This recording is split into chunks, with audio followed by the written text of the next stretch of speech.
capítulo 12, Mateo capítulo 12, los versos del 38 hasta el 42. Mateo 12, del 38 al 42. Dice la palabra de nuestro Dios. Entonces respondieron algunos de los escribas y de los fariseos diciendo: Maestro, deseamos ver de ti señal. Él respondió y les dijo: La generación mala y adúltera demanda señal, pero señal no le será dada, sino la señal del profeta Jonás. Porque como estuvo Jonás en el vientre del gran pez 3 días y 3 noches, así estará el Hijo del Hombre en el corazón de la tierra 3 días y 3 noches. Los hombres de Nínive se levantarán en el juicio con esta generación y la condenarán, porque ellos se arrepintieron a la predicación de Jonás. Y he aquí más que Jonás en este lugar. La reina del sur se levantará en el juicio con esta generación y la condenará, porque ella vino de los fines de la tierra para oír la sabiduría de Salomón. Y he aquí más que Salomón en este lugar. Oremos. Padre, gracias por tu bendita palabra. Gracias porque tú hablas a nuestras vidas a través de ella, Señor. En este momento tu pueblo está aquí, Padre, en tu nombre, para meditar en las verdades de tu palabra. Te suplicamos que tú tomes, Señor, este pasaje y lo pongas ante nuestros ojos con toda claridad, Señor. Que las verdades que tienes en él para nosotros las podamos recibir, Señor, como palabra tuya. Oramos en el nombre de Jesucristo. Amén. Bueno, continuando con esta serie de estudios sobre el Evangelio de Mateo, estamos en el pasaje que acabamos de leer, Mateo 12, del 38 al 42, y el estudio de esta noche lo hemos titulado No señal, juicio. Bueno, cuanto más los dirigentes judíos atacaban verbalmente a Jesús e intentaban atraparlo para poder acusarle, más exponían la verdadera naturaleza de sus corazones. Corazones llenos de insensatez, insensibilidad, impiedad, tradiciones humanas y actitudes pecaminosas. Ellos no habían podido mostrar que él hubiera violado algún mandamiento de las Escrituras.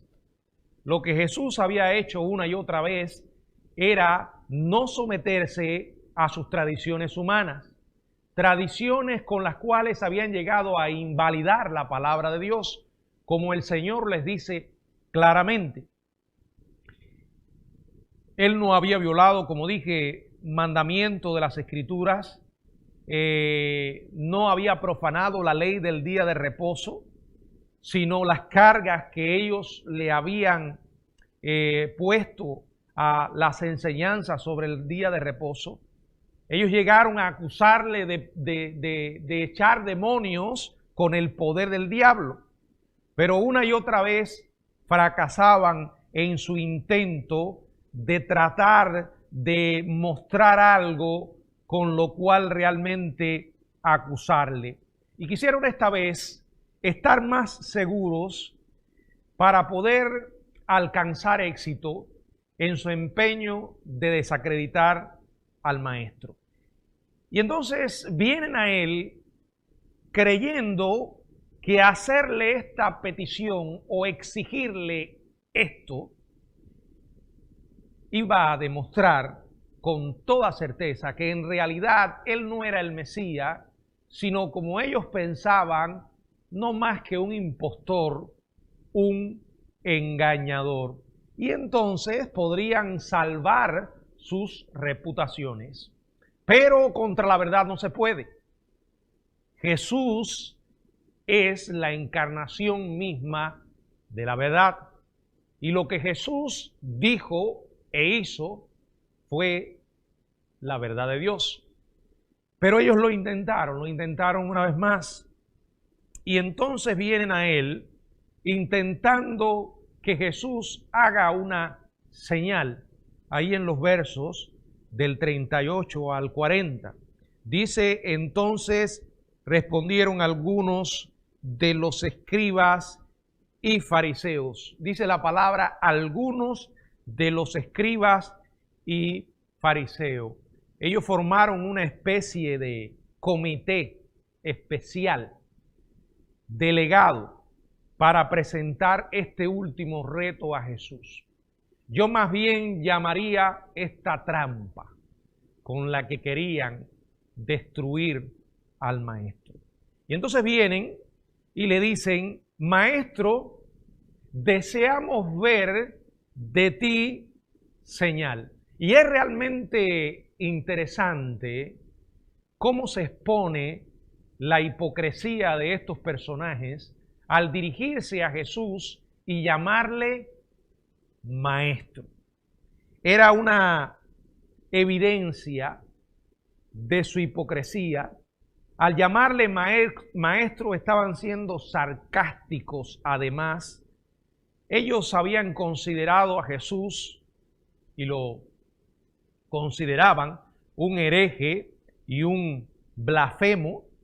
Entonces, ¿cómo se puede entender que vinieran a él llamándole maestro? Otras veces le habían llamado impostor o falso maestro. Era hipócrita que usaran este título por cuanto ellos no creían realmente que él era un auténtico maestro. Pero tenían que guardar la forma delante de la multitud. Estaban intentando dorar la píldora, como se dice, ¿verdad? Para que Jesús cayera en la trampa.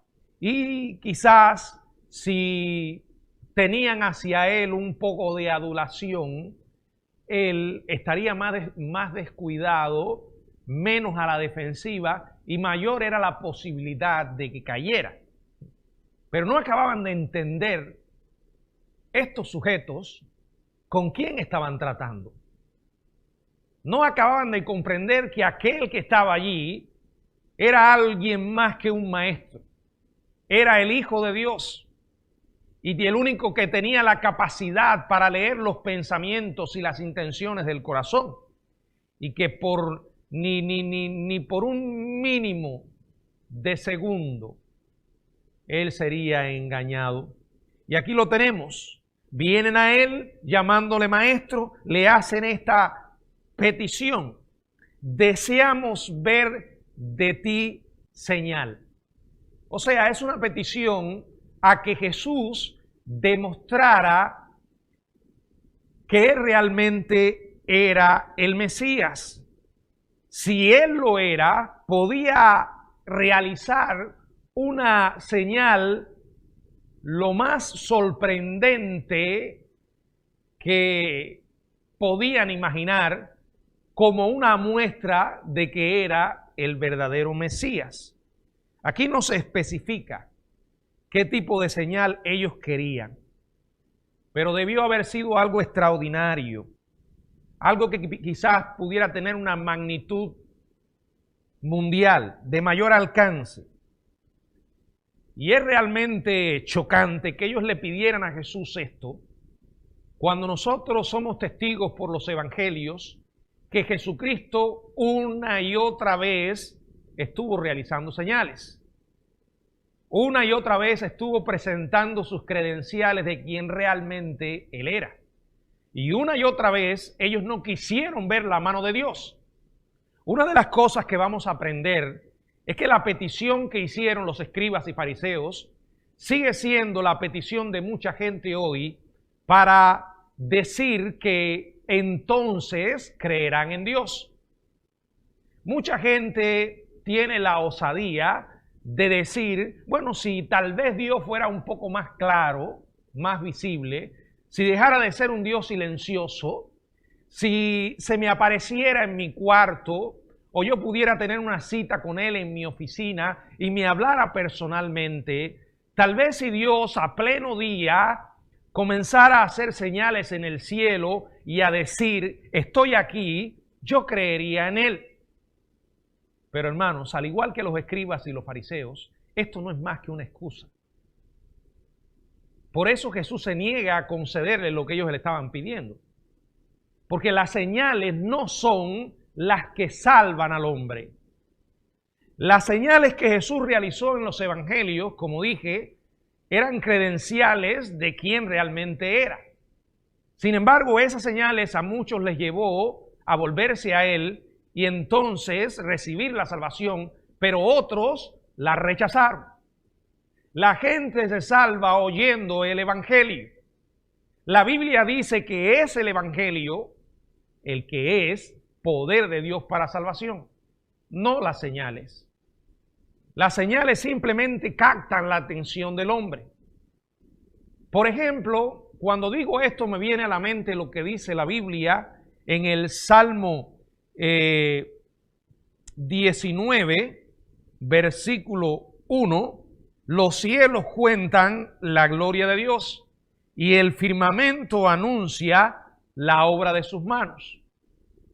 Yo sé que quizás a algunos les parezca fuera de lugar llamar milagro a la creación, porque todos los días somos testigos de ella. Todos los días la presenciamos.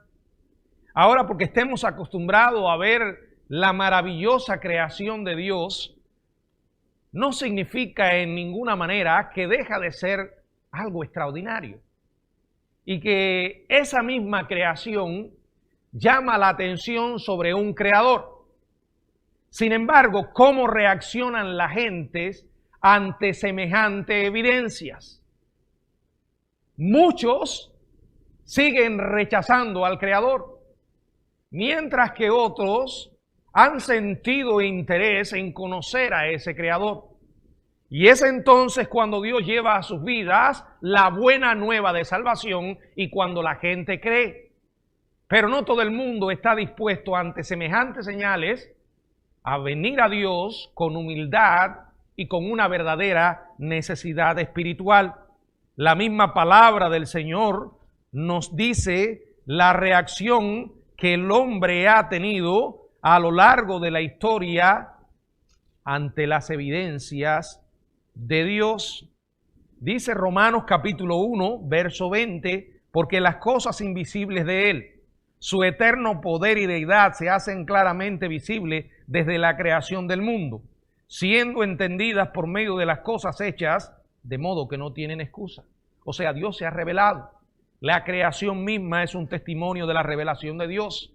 La creación misma puede ser clasificada como una señal extraordinaria de la presencia del Dios vivo.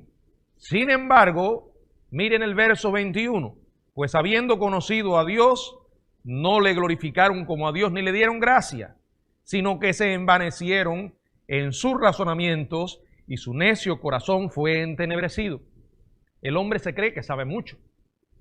Tiene la mente llena de muchos razonamientos en los cuales no aparece Dios.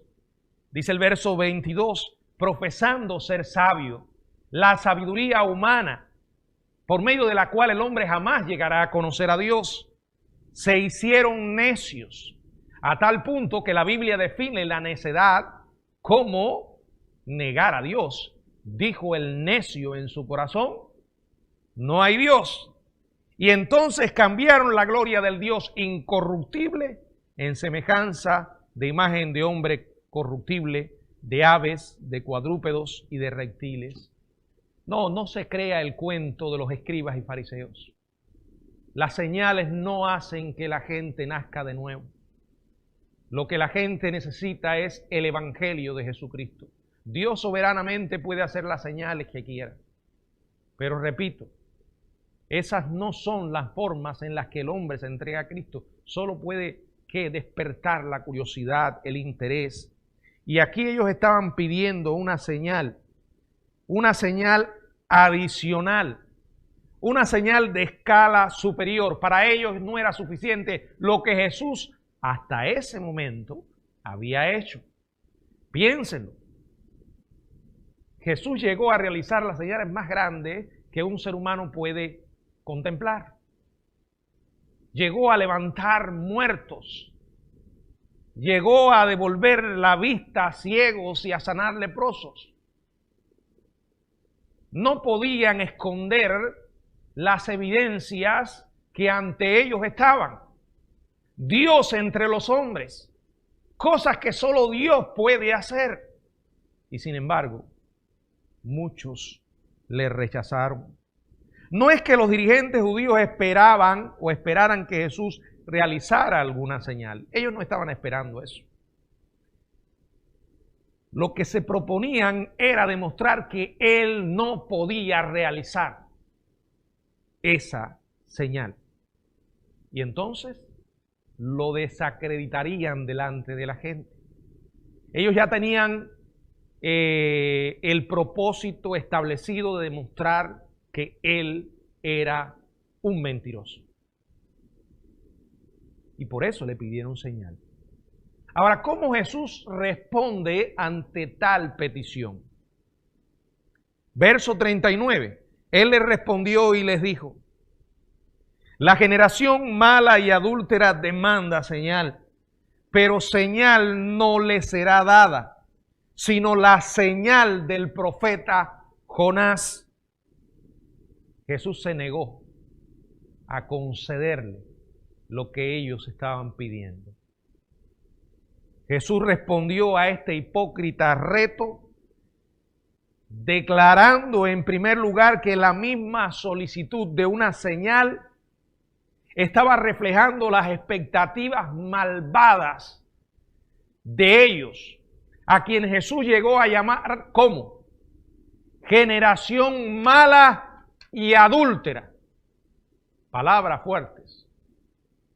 Son tan fuertes que desagradan al oído humano.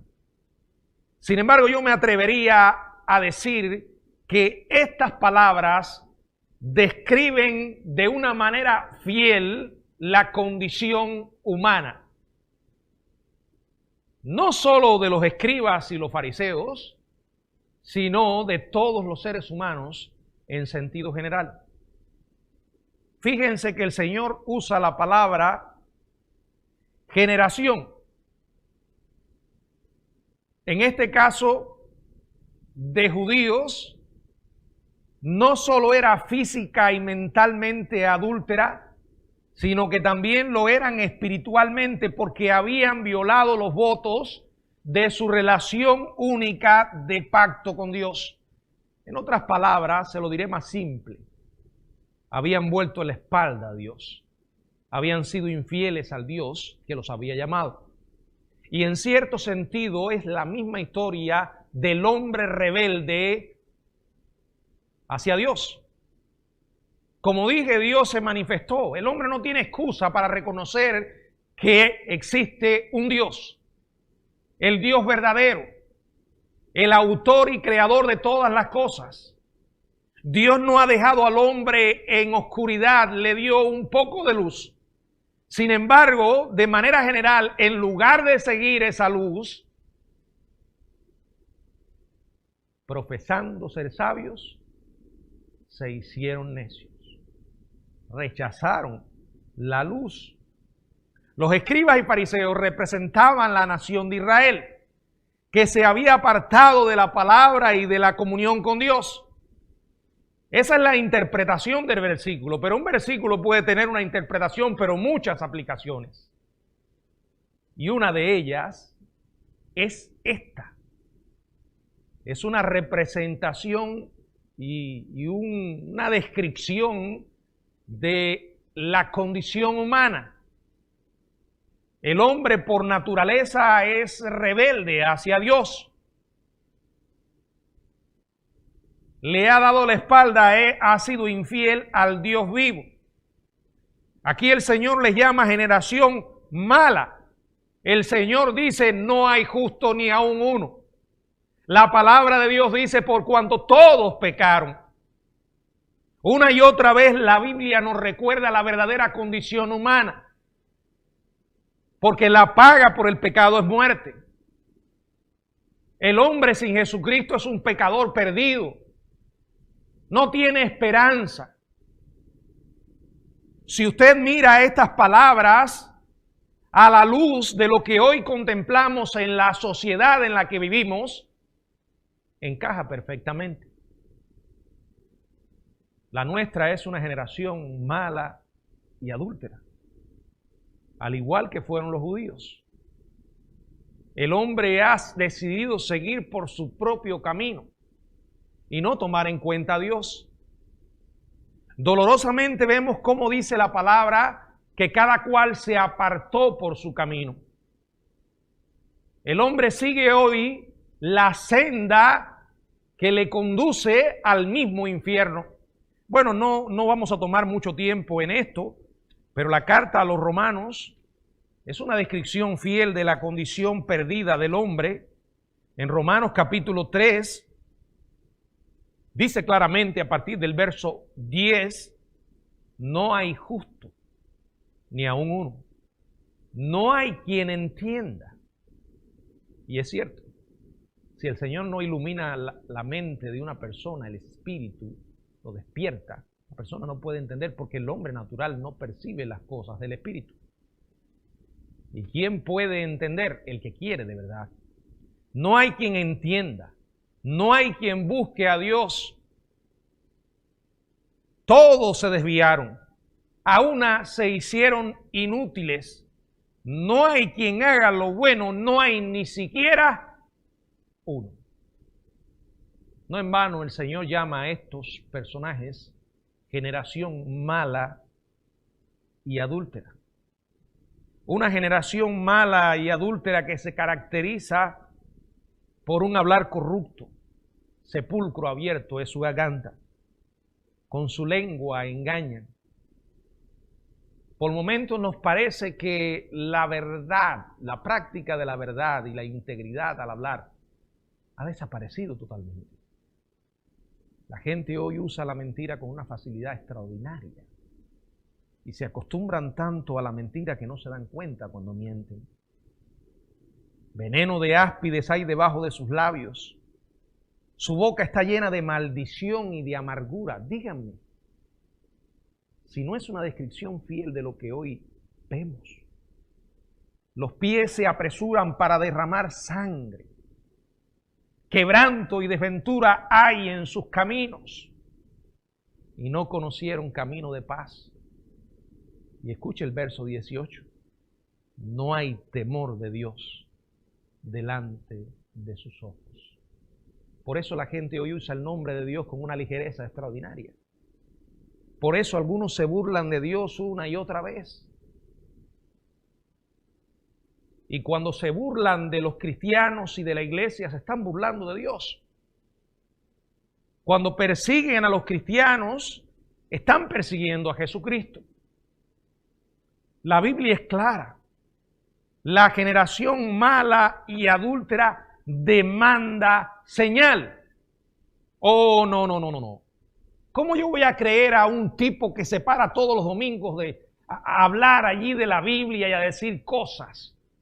¿Cómo voy a creer a alguien que menciona una y otra vez a Dios? Pero yo no he visto a Dios. ¿Dónde está Dios? ¿Cómo puede Dios existir? Y miren cuánta gente se está muriendo del COVID. Miren cuántas personas murieron en las torres cuando cayeron como consecuencia de unos locos que se metieron allí. ¿Dónde estaba Dios esa mañana? ¿Se quedó dormido? Bueno, si Dios es real, ¿por qué no aparece una y otra vez? La gente desafía a Dios. Una y otra vez demandan señal. Pero al igual que los escribas y fariseos, el Señor no responde a ese tipo de desafío. Él dice, señal nos le será dada. Les está diciendo que no va a realizar un milagro del tipo que ellos querían. Y no porque no tuviera el poder para hacerlo, sino porque era contrario al plan de Dios. Miren, él simplemente podía haber hecho lo que quisiera, si así lo hubiera deseado. Pero no podía responder a ese reto, porque ese no era el plan de Dios. Él les dijo, no le voy a conceder la señal que ustedes quieren. Y hoy Jesús le sigue diciendo al hombre que está en rebeldía con Dios y que se excusa para no creer, en que le falta evidencias para creer. Y miren, cada día vivo convencido que aquellos que se llaman ateos y que excusan su ateísmo diciendo que les carecen de evidencia, es falso. El gran problema de los ateos no es intelectual, sino moral. No es que carezcan de evidencias, es que lo que conocen de Dios no les conviene. No les conviene que exista un Dios todopoderoso que un día, cuando nos llegue la hora de irnos de este mundo, lo vamos a tener que enfrentar. Y nos va a pedir cuenta de lo que hemos hecho con nuestra vida. Ellos quieren que la gente crea y ellos quieren creer que todo lo que hay es esto. Vaya vanidad si esto es todo lo que hay. Condición miserable la del hombre si no hay una eternidad. Porque siendo seres pecadores y marcados por la muerte, vivimos además una existencia tan cargada de problemas. Lo más que puede hacer el hombre es creer el engaño que el diablo le ofrece a través de los espejismos que le va presentando. El dinero, la fama, los placeres. Miren, todas esas cosas solo son engaños y que logran mantener al hombre envuelto en una especie de sopor, como si estuviera bajo los efectos de un narcótico, una droga. Cuando pasa el efecto, sigue la condición vacía, miserable, porque es Jesucristo el único que puede satisfacer las más profundas necesidades humanas. ¿Cómo es posible que vayamos a la gente a decirle no hay nada más? Todo lo que puedes lograr es en el aquí y en el ahora. Dios trae al hombre un mensaje distinto. Y es la advertencia de que somos pecadores y que no tenemos esperanza separado de Él. Mientras tanto estamos viviendo al filo de la eternidad. En un segundo, en una milésima de segundo, podemos pasar de un lugar a otro, del aquí y el ahora a la eternidad, con Dios o sin Dios. Todo depende de lo que el hombre sea capaz de hacer ahora.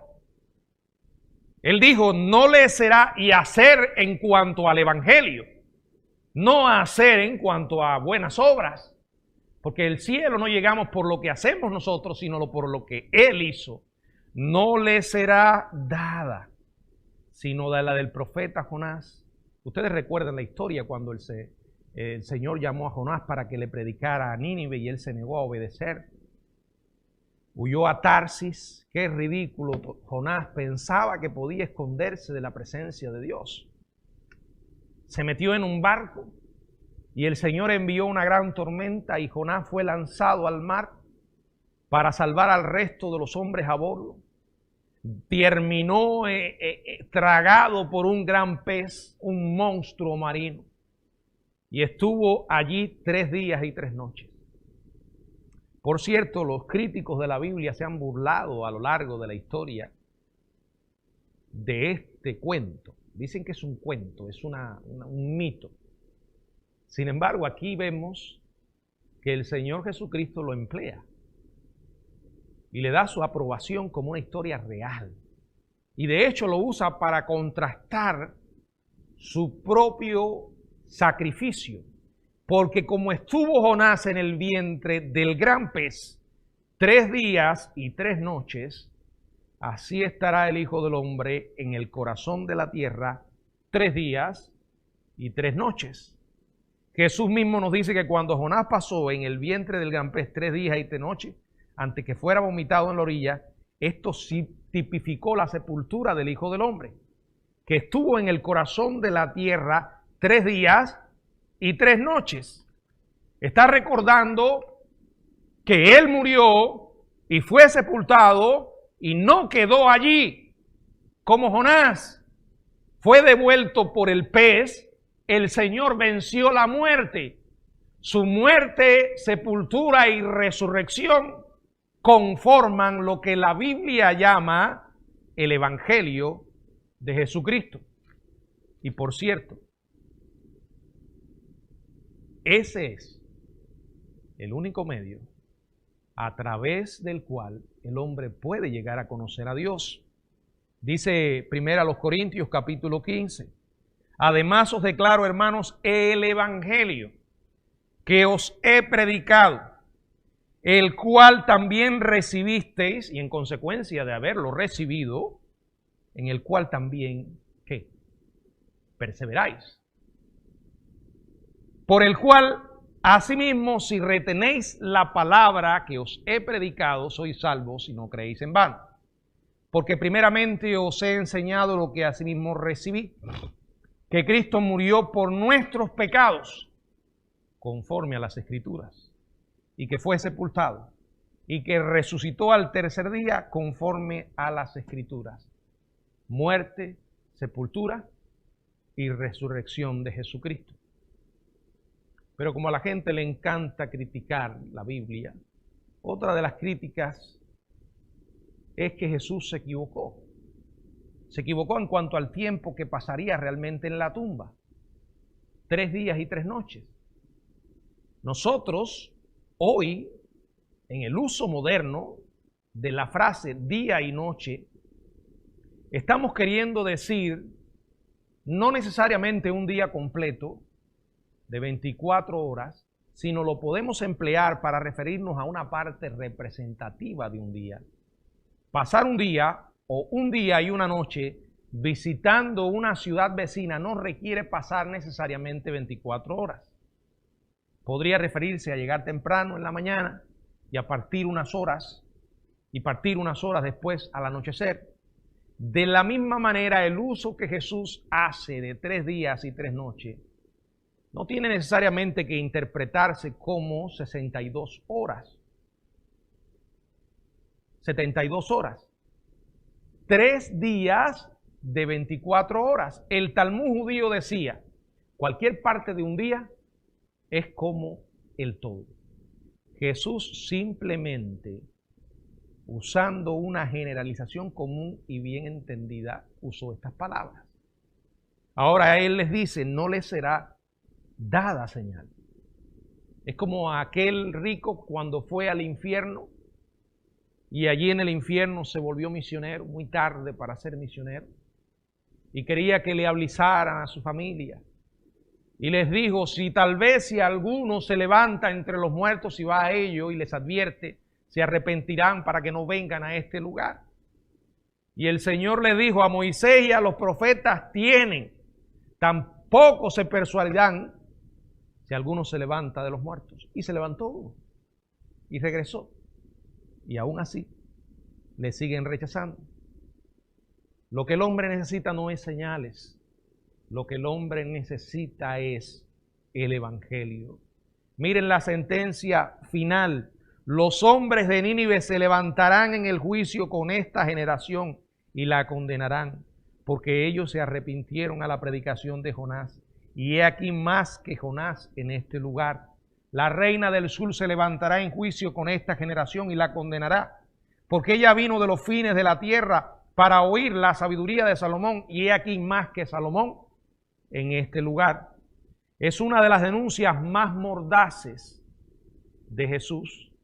Les está advirtiendo a los santurrones, escribas y fariseos que se creían los mejores, los más favorecidos de Dios, que los hombres de Nínive se levantarán en el juicio con esta generación y la condenarán, porque ellos se arrepintieron a la predicación de Jonás. Los hombres de Nínive no solo no eran gentiles y en consecuencia separados de la ley y el pacto de Dios, sino que eran especialmente malvados y crueles. Según las normas paganas eran de lo peor. Sin embargo, cuando llegó Jonás diciendo de aquí a 40 días Nínive será destruida, Ellos se arrepintieron. Y Jesús allí no estaba, ni hizo los milagros que testificaron o que fueron testigos los escribas y fariseos. Ellos escucharon el mensaje de juicio, lo creyeron y se arrepintieron. Y ahora Jesús les dice, ellos se arrepintieron a la predicación de Jonás. Y he aquí más que Jonás en este lugar. Aquí estoy yo, dice Jesús, el Salvador, el Mesías, el que ha hecho las señales más extraordinarias que ustedes podían ver. Sin embargo, los rechazan, pero ellos le van a condenar.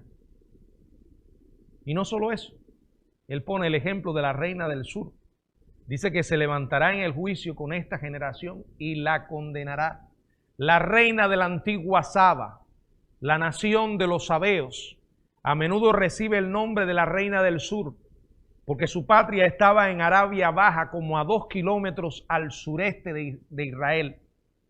No obstante, la prominente reina del sur, que era una mujer gentil, pagana, árabe, vino a ver a Salomón, el rey de Israel, para aprender de la sabiduría de Dios y rendirle homenaje. Para el pueblo de la antigua Palestina, la tierra del sur parecía estar en los fines de la tierra. Sin embargo, la reina y su enorme séquito hicieron el prolongado y largo viaje desde Arabia para oír la sabiduría de Salomón, como un testimonio de honor y gratitud por la sabiduría que tenía el monarca, que sabía que era de parte de Dios. La reina trajo muy valiosos regalos al rey, pero era un homenaje a su sabiduría. Y dice el Señor que ella vino a oír la sabiduría de Salomón. Vino. Y ahora dice el Señor, y he aquí, más que Salomón en este lugar. Ella mostró interés en el Dios verdadero. Esta reina pagana se levantará en juicio con esta generación.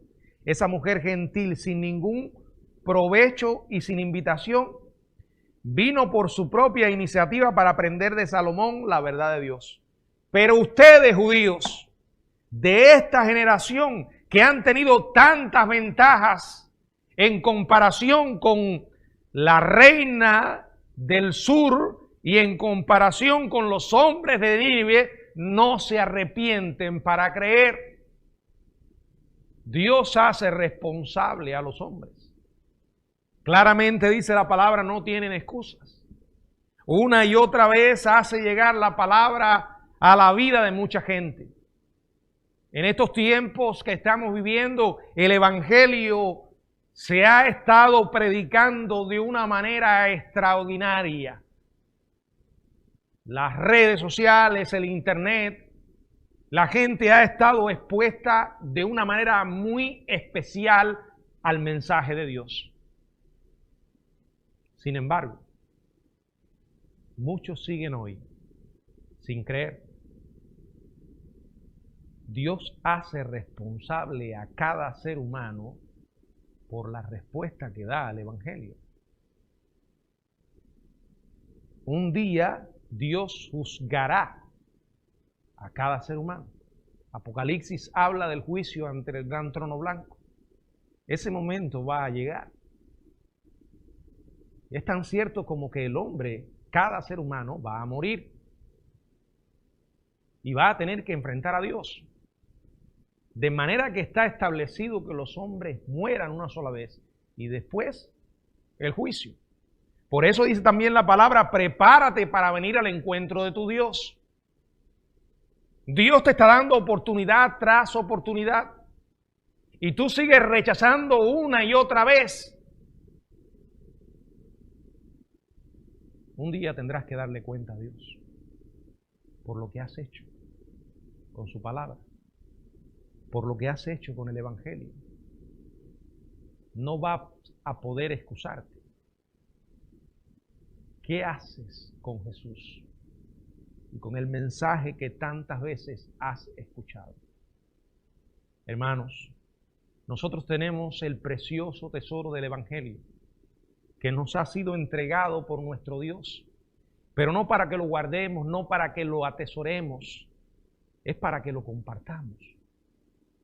No tienes que ser un pastor, no tienes que ser un misionero, no tienes que ser un predicador para hablar del Evangelio a la gente.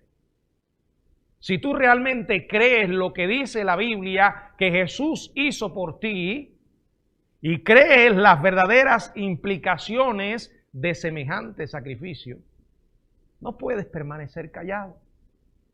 El apóstol Pablo, un hombre que llevaba una vida religiosa, pero estaba lleno de rencor y de amargura, Saulo de Tarso, un día conoció al Cristo vivo, y aquel encuentro cambió su vida para siempre. Si seguimos la historia en el libro de los Hechos, encontramos a un hombre transformado que decidió vivir para Dios lo que quedaba de su vida. ¿Le fue fácil? No. El Señor les dijo, voy a mostrarte cuánto, le dijo a Ananías, le voy a mostrar cuánto tendrá que padecer por mi nombre. Y en una ocasión le advirtieron, cuando llegues a donde vas, te están esperando para apresarte y maltratarte. Y él dijo, estoy dispuesto a lo que sea. Estoy dispuesto a morir por la causa de Jesucristo. Y las veces que vemos a Pablo después de este encuentro es una y otra vez hablando de Jesucristo a todas las personas. No podemos ser de otra forma. Si realmente creemos lo que dice la Biblia, si realmente lo tenemos en nuestro corazón, si sabemos que lo único que puede transformar las vidas y cambiar el destino de una persona es el Evangelio de Jesucristo, no podemos callar. Si creemos que es cierto lo que la Biblia dice del cielo, también tenemos que creer que es cierto lo que la Biblia dice del mismo infierno. Tenemos que saber que estamos a un paso de la eternidad y que una persona puede ir allí en cualquier momento. Por eso dice la Biblia que uno que milita no se enreda en los negocios de la vida. Estamos en el mundo, pero no somos del mundo. Somos soldados de Jesucristo. Y como soldados tenemos que estar dispuestos siempre a hablar del Evangelio. No, esto es un llamado no para que estés mirando a tu alrededor y buscando a otra persona que le sirva. Tenemos que ser honestos delante de Dios y reconocer que Dios nos habla a nuestras vidas. Tenemos una extraordinaria responsabilidad. No sabemos cuánto tiempo Dios nos va a permitir estar en este mundo. Entonces, ¿por qué no aprovechamos el tiempo? Entonces, ¿por qué no nos convertimos en proclamadores fieles de la palabra? Con nuestros labios y con nuestra vida. ¿Te has puesto a pensar el enorme gozo que podría uno experimentar cuando estemos en el cielo con el Señor y poder ver junto a Él el rostro de personas conocidas y recordar, yo le hablé del Evangelio a esa persona?